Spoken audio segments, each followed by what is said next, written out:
Okay, this is a walkthrough for the Impact on Student Learning project. You're going to be using a spreadsheet to come up with some graphs and charts to help you analyze the data from your unit plan. And what we did here is we created a spreadsheet for you that has all of the calculations and the graph creation uh, to make it automatic for you. That way you don't have to worry about doing all of that. Otherwise, you'd have to be in Excel or Google Sheets and create all kinds of formulas and stuff. But for us, what we wanted you to do is just focus on the data and the results so you can focus on your impact on student learning. So what you need to do to get this spreadsheet that automatically takes care of the charts and graphs for you is go to sheets.google.com, and that's written on the screen for you. Okay, that's sheets.google.com, and that's going to get you to this page here. Okay, and back out of that a little bit. Okay, so you're going to look for a template gallery over here. And make sure you're logged in, because if you're not logged in, you may not see this. Okay, so go to template gallery, and you should see some variation of these templates here. We're trying to get rid of this one. Do not download this one that just says IOSL worksheet. That's an old version, and we're trying to get the IT folks to delete that. If you're in music ed, you download this one, and if you are any other candidate, you are going to pick IOSL worksheet updated 2018. That is the most recent version. Okay, so we're going to let that load up here really quickly. You're going to see that my screen is pretty wide. I wanted to make sure you saw everything, but if on your monitor or device you're not seeing as much, you may want to use these little scroll bars down here to go left and right.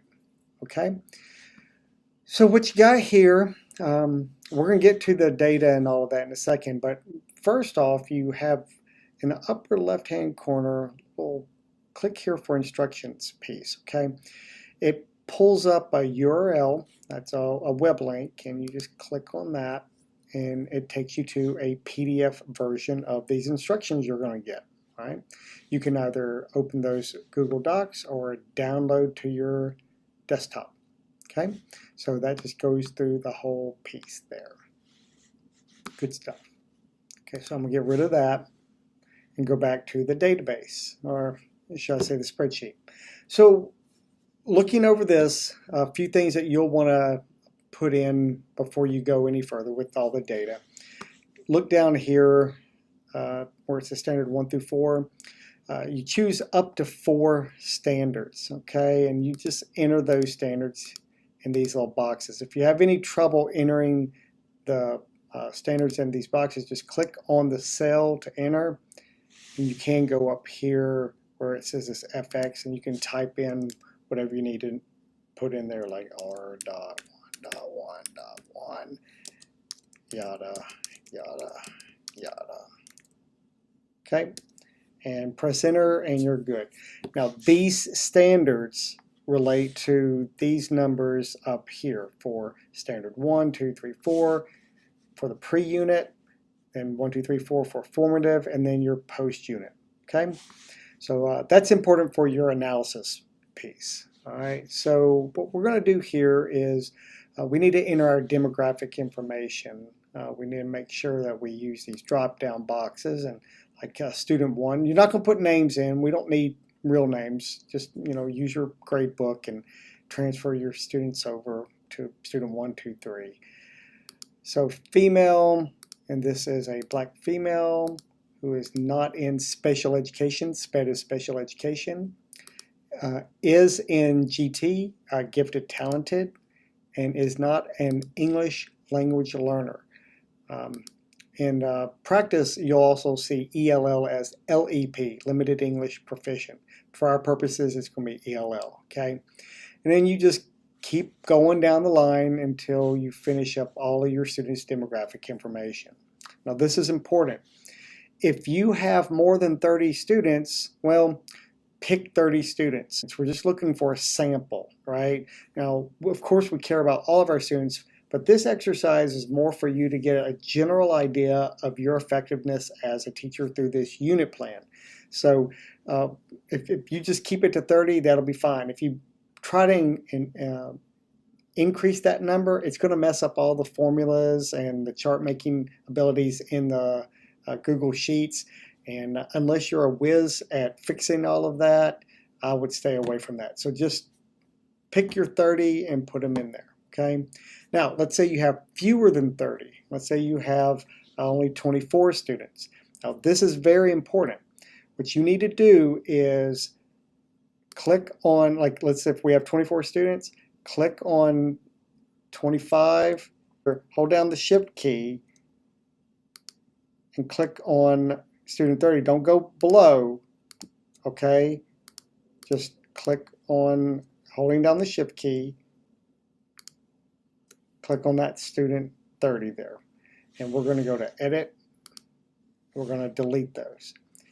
You have to do this if you have fewer than 30 students. If you don't, it's not going to count your male students. There's a formula in one of the hidden sheets that depends on you having 30 students, okay? And there's no way for us to really fix that right now. So this is a quick fix, okay? But you can't leave those blank. You just got to delete them. So we're going to delete those. So there we go, right? So we're going to have that. And here's what I want to do. I'm going to put in some data here just so you can kind of see what's going to happen. Because like right now, if I go to demographics, you know, it only has that one student I put in. It doesn't really give me any of the descriptive information. Of course, no mean data because I haven't put in any data, right? So let me, give me just a second. Bear with me for a little bit while I enter all the information. Okay, good. Okay, got all the data in there for the pre-unit, all of my demographic information right there. So we should start seeing, like if I click on this demographics piece here, accurately reflects what my classroom looks like. And so let's go back and enter our assessment data for the formative test and then the post-unit test. Okay, so give me a second. All right, I'm done. All right, so we have all of our demographic information, our pre-test, our formative test, and our post-test. Great.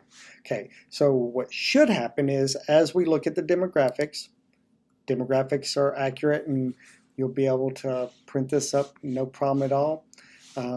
Descriptives, yay, it looks all right. So there's your mean for the pre-formative post, and looky there, we went up each time. The mean, the average went up each time, which is a good general view of how students did. All right, so now we have our graphs, and we can just kind of glance at our graphs from pre to post, and then how our gender breakdowns went. All the groups went up, females went up, males went up.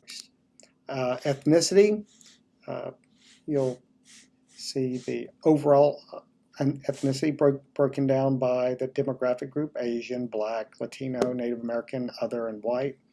So that kind of gives you that idea. Subpopulations, that's special education, GT, and ELL. So that's all your data there. Let me go back over here to that. Yeah, let's do the mean test because all the other charts are pretty much like this. You're going to want to save these charts. You're going to put these in your report with your analysis whenever you put together your impact on student learning analysis. So all you got to do is, you look at the little chart there and click Save Image, and yay, it saved your image. Okay, that was easy as that. Let me try another one. Gender, save image. Yay, saved image. And those images should go into your downloads folder, and you can just insert those in whatever word processing document you're using, Google Docs, Microsoft Word, whatever. Okay. One thing I do want to point out, if you go to demographics, you notice that the whole page is not a chart. You have 3 different charts there. Just click on the chart, click on the little dot, dot, dot, and then save image. Ta-da! Click on the image, dot, dot, dot, save image. Saves image. Okay?